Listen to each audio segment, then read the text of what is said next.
En septiembre tenemos nueva cumbre de presidentes de la CELAC y Argentina se postulará para presidir este organismo. La anterior reunión presencial que tuvimos fue en enero del 2020. Vemos el informe y lo comentamos.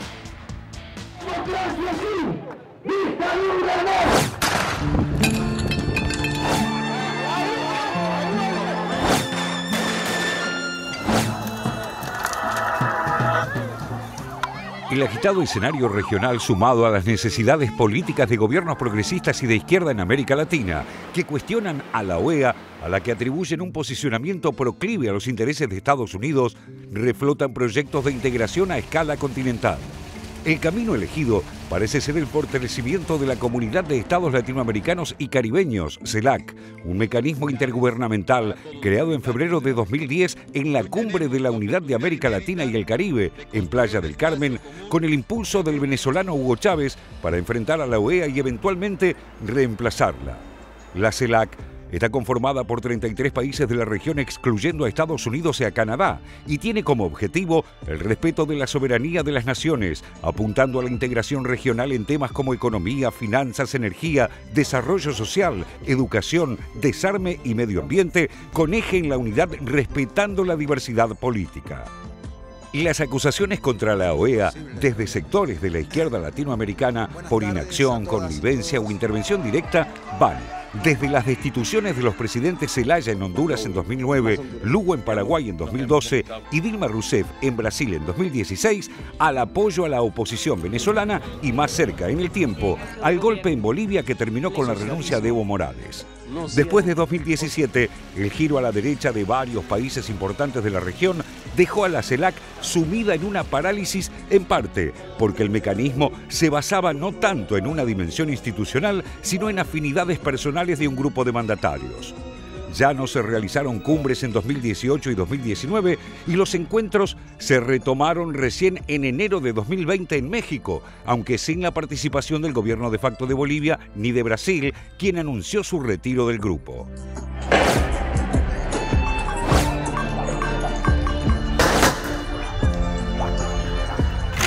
Y las luchas sociales y estallidos en países como Colombia, Chile y Haití, sumados a la llegada al poder de Pedro Castillo en Perú, generan un escenario favorable para recuperar el protagonismo de la CELAC, un eje que promueve el presidente de México, Andrés Manuel López Obrador, con el apoyo del gobierno de Alberto Fernández en Argentina, que asumirá la presidencia pro tempore en 2022, recreando así un espacio político que represente a todos los países de la región sin los Estados Unidos.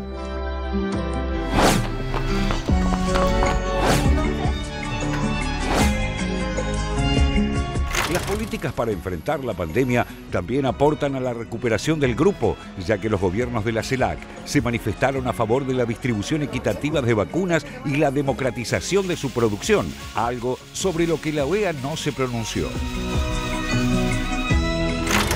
La propuesta es ni más ni menos que construir algo semejante a la Unión Europea. El 24 de julio de 2021, durante el encuentro de cancilleres de la CELAC, López Obrador encendió los motores de la recuperación del espacio, pidiendo a Estados Unidos que cambie su política hacia la región y especialmente hacia Cuba, y esbozó la idea de reemplazar a la OEA, apuntando a una integración regional similar a la de la Unión Europea. En ese espíritu, no debe descartarse la sustitución de la OEA por un organismo verdaderamente autónomo, no lacayo de nadie, sino mediador, a petición y aceptación de las partes en conflicto. Los primeros en recoger el guante para la recuperación de la CELAC fueron Venezuela, Bolivia y Argentina.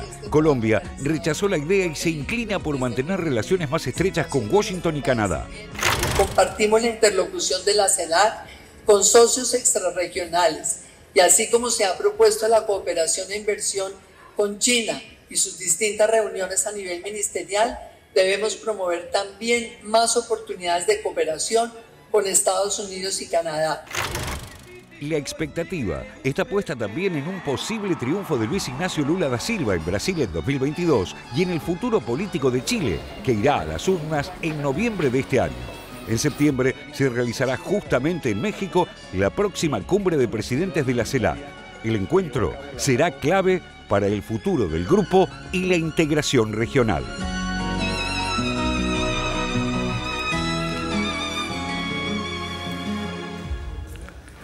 Fue en febrero de 2010 que nació la CELAC, en aquella reunión en Playa del Carmen. Se realizaba la 21 cumbre del Grupo de Río y la segunda cumbre de América Latina y Caribe. Ahí se le dio nacimiento. Recién escuchábamos a López Obrador que hablaba de separarse, diferenciarse de la OEA. Bueno, este mismo fue el propósito en 2010, donde se juntaron 33 países de la región de América para formar la CELAC, sin Estados Unidos ni Canadá. Este era el punto. A partir de ahí hubo cumbres, empezando a partir del año 2012, hubo 5 cumbres anuales, de cumbres de presidentes, donde fueron discutiendo los temas que planteaban la integración de la región, integración en términos económicos, integración en otros aspectos que tenían que ver con la política exterior, sobre todo lo que tiene que ver con la intervención en conflictos como mediador, un impulso fundamental de Venezuela que desde el inicio mismo de la CELAC, y fue un poco el impulso que mantuvo Venezuela lo que permitió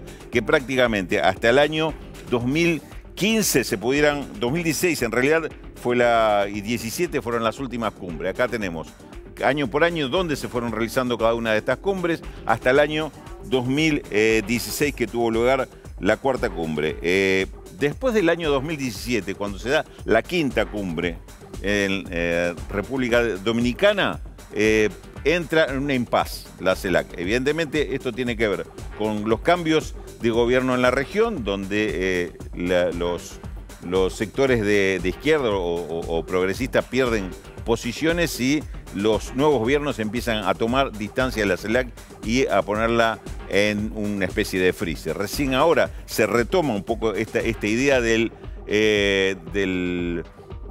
revitalizar la CELAC con el impulso que le está dando el presidente de México, con respaldo del gobierno de Argentina, de Alberto Fernández, y por supuesto el apoyo de países como Nicaragua, como Cuba o como Venezuela.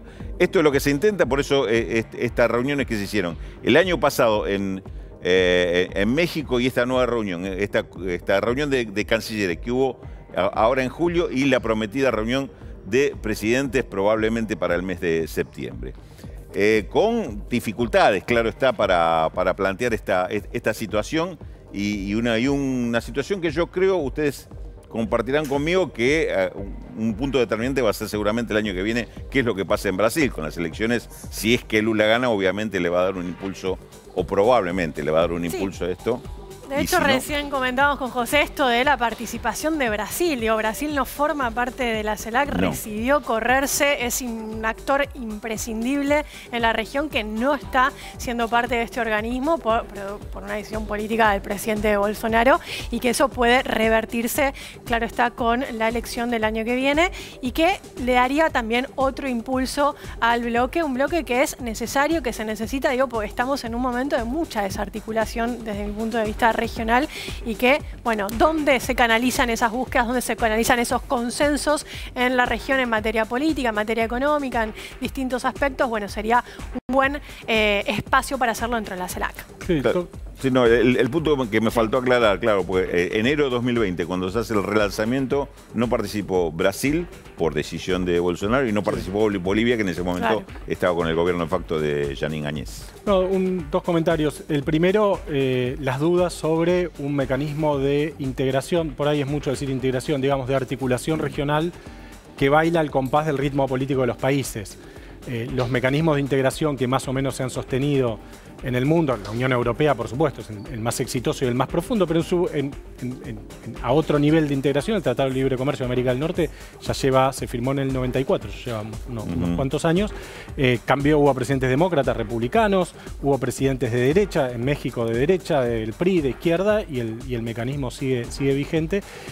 Muestran su fortaleza en la medida en que trasciende la orientación política de los gobiernos. Una CELAC que funciona cuando en América Latina gobierna la izquierda y no funciona cuando gobierna gobiernan los liberales o la derecha, es un mecanismo de articulación por lo menos provisorio, digamos, ¿no? Es un punto. Y el otro punto que está también detrás de esto me parece que es que la desintegración latinoamericana no solo tiene que ver con la voluntad de los gobiernos, sino también con las estructuras económicas. América Central y América del Norte, México y América Central, están integradas económica, migracionalmente, en materia de seguridad, no tanto en materia cultural, pero cada vez más a Estados Unidos, digamos, ¿no? Entonces, y América del Sur es otra realidad. El Pacífico mira para un lado, el Atlántico para el otro. Me parece que hay como muchos motivos subterráneos muy profundos que explican esta especie de región tan estallada. Bueno, un pedido de Andrés Manuel López Obrador también fue que sea un bloque que no sea un bloque de oposición a los Estados Unidos, porque claramente la política exterior de México está siempre de cara a ese país, y eso marcaría también